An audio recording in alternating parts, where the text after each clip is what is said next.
ಧರ್ಮಸ್ಥಳದಲ್ಲಿ ನಿನ್ನೆ ಗಲಾಟೆ ನಡೆಯಿತು. ಯೂಟ್ಯೂಬರ್ಗಳ ಮೇಲೆ ದಾಳಿ ಕೂಡ ಮಾಡಲಾಯಿತು. ಜೊತೆಗೆ ಖಾಸಗಿ ಚಾನೆಲ್ ಪತ್ರಕರ್ತರ ಮೇಲೂ ಕೂಡ ದಾಳಿಯಾಯಿತು. ಈ ಪ್ರಕರಣಕ್ಕೆ ಇದೀಗ ಮತ್ತೊಂದು ಟ್ವಿಸ್ಟ್ ಸಿಕ್ಕಿದೆ.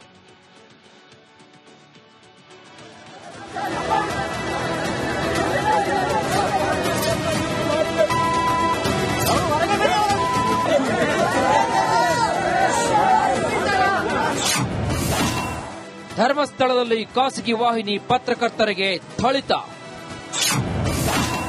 ತಿಮರೋಡಿ, ಮಟ್ಟಣ್ಣನವರ್, ಸಮೀರ್ ವಿರುದ್ಧ ಎಫ್ಐಆರ್. ಖಾಸಗಿ ವಾಹಿನಿಯ ಪತ್ರಕರ್ತನ ಮೇಲೆ ಹಲ್ಲೆ ನಡೆಸಿದ ಘಟನೆಗೆ ಸಂಬಂಧಿಸಿದಂತೆ ಸಾಮಾಜಿಕ ಹೋರಾಟಗಾರ ಗಿರೀಶ್ ಮಟ್ಟಣ್ಣನವರ್, ಸೌಜನ್ಯ ಪರ ಹೋರಾಟಗಾರ ಮಹೇಶ್ ಶೆಟ್ಟಿ ತಿಮರೋಡಿ, ಯೂಟ್ಯೂಬರ್ ಸಮೀರ್ ವಿರುದ್ಧ ಬೆಳ್ತಂಗಡಿ ಠಾಣೆಯಲ್ಲಿ ಇದೀಗ ಎಫ್ಐಆರ್ ದಾಖಲಾಗಿದೆ. ಖಾಸಗಿ ಚಾನೆಲ್ ವರದಿಗಾರ ಹರೀಶ್ ದೂರಿನಂತೆ ಎಫ್ಐಆರ್ ದಾಖಲಿಸಲಾಗಿದೆ.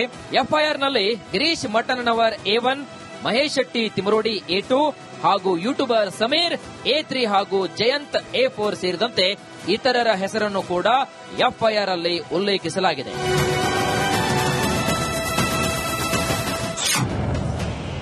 ಪತ್ರಕರ್ತನ ದೂರು.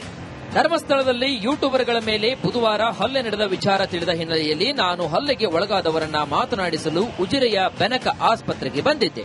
ಆ ಸಂದರ್ಭದಲ್ಲಿ ಗಿರೀಶ್ ಮಟ್ಟಣ್ಣನವರ ಬಳಿ ಬೈಟ್ ಕೊಡುವಂತೆ ಕೇಳಿದಾಗ ನನ್ನ ಮೇಲೆ ಬೈಯಲು ಆರಂಭಿಸಿದ್ರು. ಅಲ್ಲೇ ಇದ್ದ ಮಹೇಶ್ ಶೆಟ್ಟಿ ತಿಮರೋಡಿ ಮತ್ತು ಅವರ ಗ್ಯಾಂಗ್ ಸದಸ್ಯರು ನನ್ನ ಮೇಲೆ ಹಲ್ಲೆ ಮಾಡಿದ್ದಾರೆ.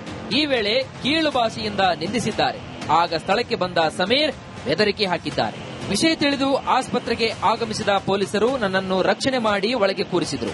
ಈ ವೇಳೆ ಸ್ಥಳಕ್ಕೆ ಬಂದ ಜಯಂತ್ ಟಿ ನನ್ನ ವಿಡಿಯೋ ಮಾಡಿ ಹಲ್ಲೆ ಮಾಡಿದ್ದಾರೆ. ನನ್ನ ಮೇಲೆ ಹಲ್ಲೆ ಮಾಡಿದವರ ವಿರುದ್ಧ ಕ್ರಮ ಕೈಗೊಳ್ಳಬೇಕೆಂದು ಮನವಿ ಮಾಡುತ್ತೇನೆ.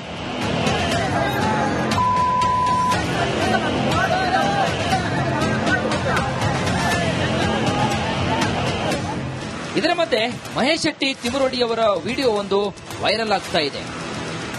ಗಲಾಟೆ ಮಾಡಬಾರ್ದು ಯಾರು ಸರ್, ಶಾಂತಿಯುತ ಹೋರಾಟ ನಮ್ದು.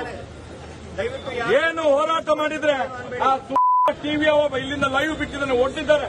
ಅವೊಂದು ಫಿಸಿಕಲ್ ಟೆಸ್ಟ್ ಮಾಡಬೇಕು, ಪಾಪಿದ್ದು ಟೆಸ್ಟ್ ಮಾಡಬೇಕಿತ್ತು. ಆ ನ್ಯೂಸ್ ಮಾಡುದೇ ಕೆಲಸ ಬೇಕಬೇಕಂತ ಅಲ್ಲಿ ನಮ್ಮವರಿಗೆ ಹೊಡೆದಿದ್ದಾರೆ. ಅದನ್ನು ಇದು ಮಾಡ್ಲಿಕ್ಕೋಸ್ಕರ ಇಲ್ಲಿ ಬಂದು ಅವ್ನು ನಾಟಕ ಮಾಡ್ತಾ ಇದ್ದಾರೆ.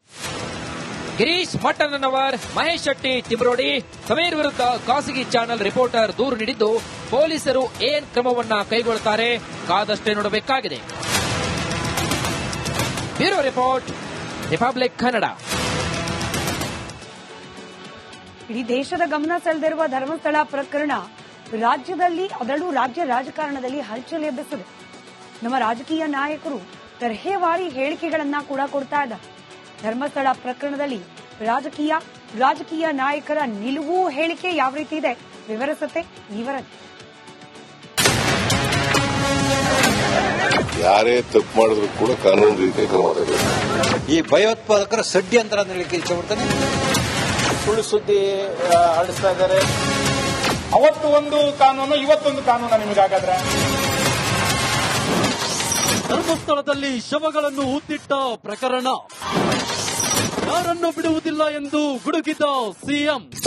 ಧರ್ಮಸ್ಥಳದಲ್ಲಿ ಗಲಾಟೆ ಆಗ್ತದೆ, ಅಲ್ಲಾಗಿದೆ. ನಿನ್ನೆ ಪೊಲೀಸ್ ಠಾಣೆ ಮುಂದೆ ಕೂಡ ಪ್ರತಿಭಟನೆ ಮಾಡಿದ್ರು. ಗಲಾಟೆ ಆಗ್ತಿದೆ. ಪರಿಸ್ಥಿತಿ ಬಗ್ಗೆ ಯಾರೇ ತಪ್ಪು ಮಾಡಿದ್ರು ಕೂಡ ಕಾನೂನು ರೀತಿ ಕ್ರಮ ತಗೊಳ್ಳುತ್ತೆ. ಧರ್ಮಸ್ಥಳ ವಿಚಾರದಲ್ಲಿ ಭಯೋತ್ಪಾದಕರ ಷಡ್ಯಂತ್ರ. ಒಂದು ದಿವಸಕ್ಕೆ ಕಡಿಮೆ ಪಕ್ಷ ನಾನು ತಿಳಿದಾಗ ಒಂದು 10-15 ಜನ ಬರ್ತಾರೆ, ಎಷ್ಟು ಕಡಿಮೆ ಆದ್ರೂ ಕೂಡ. ಆ ರೀತಿ ಇರುವಂತಹ ಧರ್ಮಸ್ಥಳವನ್ನ ಒಂದು ಷಡ್ಯಂತ್ರ, ಈ ಭಯೋತ್ಪಾದಕರ ಷಡ್ಯಂತ್ರ ಅಂತ ಹೇಳಲಿಕ್ಕೆ ಇಷ್ಟಪಡ್ತಾನೆ. ಇದನ್ನು ತಡೆಗಟ್ಟುವಂತ ಕೆಲಸವನ್ನು ಮಾಡಲಿಕ್ಕೆ ಸರ್ಕಾರ ಎಲ್ಲ ಕ್ರಮ ತಗೊಳ್ಬೇಕು. SIT ಮಾಡಿದ ಕೂಡ ಸರ್ಕಾರ ಕೂಡ ಒಂದು ರೀತಿಯಲ್ಲಿ ಕುಮ್ಮ ಕೊಡುವಂತ ಕೆಲಸವನ್ನು ಮಾಡಿದ್ದಾರೆ ಅಂತ ಹೇಳಿ ಇಷ್ಟಪಡ್ತಾನೆ. ಗ್ರಾಮಸ್ಥರು ಹೋರಾಟ ಆರಂಭ ಮಾಡಿದ್ದಾರೆ ರಾತ್ರಿ. ನಿನ್ನೆ ರಾತ್ರಿಯಿಂದ ಮಾಡಿದ್ದಾರೆ. ಆ ಹೋರಾಟವನ್ನು ಮೊದಲೇ ಮಾಡಬೇಕಾಯ್ತು, ಹಾಗಾದ್ರೆ ಸರಿ ಆಗ್ತಿತ್ತು. ನಾವು ಈಗ ಇಡೀ ಕರ್ನಾಟಕದಲ್ಲಿ ಕೂಡ ಹೋರಾಟ ಮಾಡಬೇಕು ಅಂತ ಚಿಂತನೆಯನ್ನು ಮಾಡ್ತಾ ಇದ್ದೇವೆ. ಸುಳ್ಳು ಸುದ್ದಿ ಯಾವುದೇ ಇದ್ದರೂ ಹರಡಬಾರದು. ನೋಡಿ, ಯಾರು ಸುಳ್ಳು ಸುದ್ದಿ ಹರಡಿಸ್ತಾ ಇದ್ದಾರೆ, ಯಾರು ಸರಿಯಾದ ಸುದ್ದಿ ಹರಡಿಸ್ತಾ ಇರೋದು, ಅದು ತೀರ್ಮಾನ ಜನರು ತಗೊಂಡು ಅದಕ್ಕೆ ಹಿಂಸಾಚಾರ ರೂಪ ಕೊಡೋದು ಸರಿಯಲ್ಲ. ಆಮೇಲೆ ವಾಟ್ ಎವರ್ ಇಟ್ ಈಸ್, ಇದ್ರ ಬಗ್ಗೆ ತನಿಖೆ ನಡೀತಾ ಇದ್ದಾಗ ಸೂಕ್ಷ್ಮತೆ ಕಾಪಾಡೋದು ಎಲ್ಲರ ಜವಾಬ್ದಾರಿ ಕೂಡ ಹೌದು. ನಿಂದಿಸಿದ್ರು ಸುಮಟ ಕೇಸ್ ಹಾಕಿಲ್ಲವೇಕೆ?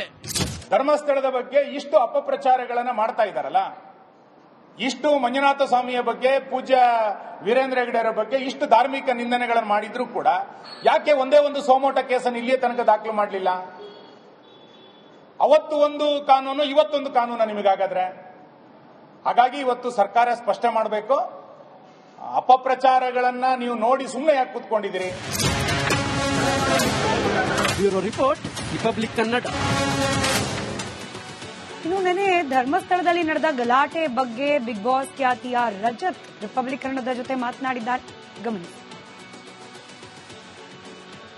ಜೊತೆಗೆ ಮಾಜಿ ಸ್ಪರ್ಧೆಯಾಗಿ ಬಿಗ್ ಬಾಸ್ನ ಮಾಜಿ ಸ್ಪರ್ಧೆಯಾಗಿರ್ತಕ್ಕಂಥ ರಜತ್ ಅವರು ಇದ್ದಾರೆ. ಸರ್, ನಿನ್ನೆ ಏನಾಯ್ತು? ನೀವು ಧರ್ಮಸ್ಥಳಕ್ಕೆ ಹೋಗ್ಲಿಕ್ಕೆ ಉದ್ದೇಶ ಏನಾಗಿತ್ತು? ಆ ಸರ್ಕಲ್ಗೆ ಬಂದಾಗ ಏನಾಯ್ತು, ಅಲ್ಲಿ ಯೂಟ್ಯೂಬರ್ಸ್ ಇದ್ರು. ಅವರು ಸರ್ ನಮ್ಗೊಂದು ಬೈಟ್ ಕೊಟ್ಬಿಡಿ ಸರ್, ಕೊಟ್ಬಿಟ್ಟು ನಾನು ಇವತ್ತು ನಂಗೆ ಶೂಟಿಂಗ್ ಇತ್ತು ಸರ್, ಇಲ್ಲ ನಾನು ಅರ್ಜೆಂಟಾಗಿ ಹೋಗ್ಬೇಕು ಬೆಂಗಳೂರಿಗೆ, ನಂಗೆ ಶೂಟಿಂಗ್ ಇದೆ ಬಿಟ್ಬಿಡಿ ಅಂದೆ. ಇಲ್ಲ ಸರ್ ಒಂದೇ ಒಂದು ಬೈಟು ಅಂತ. ಆಯ್ತು ಸರಿ ಅಂತ ನಿಂತ್ಕೊಂಡ್ವಿ. ಅಲ್ಲಿ ಒಬ್ರು ಕೊಟ್ಟು ಮುಗಿಸ್ದೆ, ಪಾಪ ಇನ್ನೊಬ್ರು ಬಂದ್ರು, ಅವ್ರಿಗೂ ಕೊಟ್ಟಾಯ್ತು. ಇನ್ನೇನು ಹೊರಡ್ಬೇಕಾಗಿರೋ ಟೈಮಲ್ಲಿ ಒಂದು ಸ್ಕಾರ್ಪಿಯೋ ಕಾರ್ ಬಂತು, ಬ್ಲ್ಯಾಕ್. ಆಮೇಲೆ ಒಂದು 4-5 6-7 ಆಟೋ ಬಂತು. ಆಮೇಲೆ ಒಂದು ಓಮ್ನಿ ಬಂತು, ಒಂದು 7-8 ಬೈಕ್ಗಳು ಬಂತು. ಎಲ್ಲಾದ್ರಲ್ಲೂ 3 ಜನ ಏನೋ ಇದ್ರು. ಏನೋ ಒಂದು 60-65 ಜನ ಬಂದಿದ್ರು ಸರ್. ಬಂದ ಮೇಲೆ ಏನಾಯ್ತು,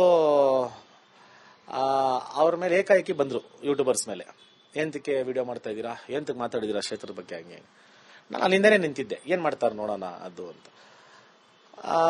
ಸರಿ, ನಾನು ಅಲ್ಲಿ ನಿಂತಿರೋ ಜಾಗದ ಟೈಮಿಂದ ಇಲ್ಲಿ ಕರ್ಕೊಂಡು ಹೋದ್ರು ಸೈಡ್. ನನ್ನ ನೀವು ಹತ್ತಿ ಸರ್, ಹತ್ತಿ ಫಸ್ಟ್ ಗಾಡಿ ಅಂತ. ನಾನು ಎಂತಕ್ಕೆ ಹತ್ತಬೇಕು, ಏನ್ ವಿಷಯ, ಏನಾಯ್ತು? ಇಲ್ಲ ಸರ್ ನಿಮ್ಗೆ ಗೊತ್ತಾಗಲ್ಲ, ಇವರೆಲ್ಲ ಲೋಫರ್ಗಳು, ಇವ್ರ ಜೊತೆ ಸೇರ್ಬೇಡಿ ನೀವು. ನಾನು ಯಾಕಪ್ಪ ಸೇರ್ಲಿ ಅವ್ರ ಜೊತೆ? ನಾನು ಕೇಳ್ತಾ ಇರೋದೇನು, ನಿಮ್ ಕ್ಷೇತ್ರದ ಬಗ್ಗೆ ನಾನು ಮಾತಾಡಿಲ್ಲ, ನಿಮ್ ಜನರ ಬಗ್ಗೆ ನಾನು ಮಾತಾಡಿಲ್ಲ, ನಿಮ್ಮ ಯಾರ ಬಗ್ಗೆನೂ ನಾನು ಮಾತಾಡಿಲ್ಲ. ನಾನು ಕೇಳಿದ್ದೇನು, ನ್ಯಾಯ ಕೊಡ್ಸ್ರಿ, ಇಷ್ಟೇ. ನನ್ನ ವಾದ ಇರೋದು ಇಷ್ಟೇ, ನನ್ನ ಒಂದು ಪಾಯಿಂಟ್ ಇರೋದು ಇಷ್ಟೇ. ಅದನ್ನ ಹೇಳೋಷ್ಟರಲ್ಲಿ ದಬ್ಬ ದಬ್ಬ ದಬ್ಬ ಅಂತ ಬಿದ್ಬಿಡ್ತು ಹೋದೆ ಅವಳಿಗೆ. ನಾನೇ ಯಾಕ್ರಿ ಹೊಡಿತಾ ಇದ್ರು, 1 ನಿಮಿಷ ಇರಿ ಮಾತಾಡೋಣ ಅಂತ ಹೇಳ್ತಾ ಇದ್ದೀನಿ, ದಬ್ಬ ಹುಚ್ಚು ನಾಯಿ ಹೊಡೆದಂಗ್ ಹೊಡೆದ್ರು, ತುಂಬಾ ಕೆಟ್ಟದಾಗ ಹೊಡೆದ್ರು ಸರ್. ಆಮೇಲೆ ನನ್ನ 4 ಜನ ಕಾರಲ್ಲಿ ತಳ್ಬಿಟ್ರು. ಹತ್ತಿ ಸರ್ ನೀವು ಹತ್ತಿ ಅಂದ್ಬಿಟ್ಟು ಡೋರ್ ಹತ್ರ ನಿಂತವ್ರೆ. ಆಮೇಲೆ ನನ್ನ ಫ್ರೆಂಡ್ಸ್ ಏನ್ ಮಾಡಿದ್ರು, ಹೊಡೆಯಕ್ ಸ್ಟಾರ್ಟ್ ಮಾಡವ್ರೆ. ನೀನ್ ಇಳಿಬೇಡ ಕೆಳಗೆ, ಆಮೇಲೆ ತಪ್ಪಾಗ್ಬಿಡುತ್ತೆ, ಬೇಡ ಸುಮ್ನೆ ಕೂತ್ಕೊಂಡು. ಸರಿ ಆಯ್ತು ಅಂತ ಕೂತಿದ್ದೆ. ನಾನು ಆ ಕಡೆಯಿಂದ ಕರ್ಕೊಂಡು ಹೋದ್ರು. ಅಲ್ಲಿ ಇನ್ನೊಂದು ಪಾಪ ಒಬ್ಬ ಕ್ಯಾಮ್ರಾಮನ್ ಹೊಡಿಯೋವಾಗ ಅವನು ಕ್ಯಾಮ್ರಾನ ಎತ್ತು ಬಿಸಾಕ್ಬಿಟ್ಟ ಒಳಗೆ, ಕಾರೊಳಗೆ. ಆ ಕ್ಯಾಮ್ರಾ ನಾನು ಇಟ್ಕೊಂಡಿದ್ದೆ. ಆಮೇಲೆ ಏನಾಯ್ತು, ಇದ್ರ ಹತ್ರ ಏನು ಅಲ್ಲೇ ರೈಟ್ ತಗೊಂಡು ಸ್ವಲ್ಪ ಮುಂದೆ 500 ಮೀಟರ್ ಪೊಲೀಸ್ ಸ್ಟೇಷನ್. ನನ್ಗದ್ ಗೊತ್ತಿರಲಿಲ್ಲ. ಅಲ್ಲೋಗಿ ನಿಂತಿದ್ವಿ. ಪೊಲೀಸರು ಆಚೆ ಬಂದು ರಜತ್ ಏನಿಲ್ಲಿ ಅಂದ್ರು. ನಾನು ಸರ್ ಅಲ್ಲಿ ಕೆಳಗೆ ಜಗಳ ಆಗ್ತಿದೆ ಸರ್, ತುಂಬಾ ದೊಡ್ಡ ಜಗಳ ಆಗ್ತಿದೆ, ಹೋಗಿ ಸರ್ ಬೇಗ ಅಂದೆ. ಎಲ್ಲಿ ಅಂದ್ರು, ಕೆಳಗೆ ಸರ್ ಅಂದೆ. ಯೂಟರ್ನ್ ಮಾಡ್ಕೊಂಡು ಪೊಲೀಸರು ಹೋದ್ರು. ಆಮೇಲೆ ನನ್ನ ಹತ್ರ ಇದ್ದಿದ್ದ ಕ್ಯಾಮ್ರಾ ಏನ್ ಮಾಡಿದೆ, ಅಲ್ಲಿ ಯಾರೋ ಪ್ರೆಸ್ ಅವ್ರ ಫ್ರೆಂಡೇ ಇದ್ರು, ಅವ್ರ ಕೈಲಿ ಕೊಟ್ಬಿಡ್ರಿ ಅವ್ರಿಗೆ ಅಂತ. ಬಟ್ ಅವ್ರು ಹೋಗೋಷ್ಟಲ್ಲಿ ತುಂಬಾ ಕೆಟ್ಟದಾಗ ಹೊಡೆದಾಕ್ಬಿಟ್ಟಿದ್ರು. ಕಾರೆಲ್ಲ ಸುಟ್ಟಾಕಿದ್ದಾರೆ ಅಂತಾನು ಮಾಹಿತಿ ನನಗೆ ಬಂತು, ಗೊತ್ತಿಲ್ಲ, I am not sure. So ಇದೆಲ್ಲ ಮಾಡಿದ್ರು. ಬಟ್ ಯಾಕೆ ಮಾಡ್ತಾ ಇದಾರೆ ಇದೆಲ್ಲ?